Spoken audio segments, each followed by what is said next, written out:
সব রেডি হয়ে গেছে, গোছগাছও করানো হয়ে গেছে, লাগেজও সব কমপ্লিট হয়ে গেছে। তো এখন আমরা শুধু বেরোনোর অপেক্ষা। বোন ওলা বুক করছে হাওড়া স্টেশনে যাওয়ার জন্য। তো আমাদের আজকে 5:30টায় ট্রেন আছে। তো কোথায় ঘুরতে যাচ্ছি না যাচ্ছি তোমাদের সাথে সব কিছু শেয়ার করব। তোমাদের দাদাভাই দেখো পিছন ফিরে তাকিয়ে আছে।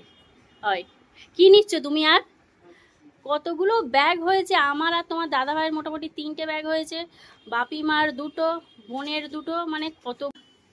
আচ্ছা, এটা হচ্ছে রাত্রের টিফিন আমাদের। ট্রেনে আর ঝামেলা করা যাবে না, সেই জন্য এখানে টিফিন বানানো হয়েছে। এই লাগেজটা শুধু আমার ছোট বোনের একার। কত বড়! তুমি রেডি হয়ে গেছো? I am ready. রেডি হয়ে গেছে, তো এখন আমরা এবার বেরোবো। মা এখনো রেডি হয়নি। রেডি তো? আর কি কি নিতে তোমার বাকি আছে? সব রেডি হয়ে গেছে।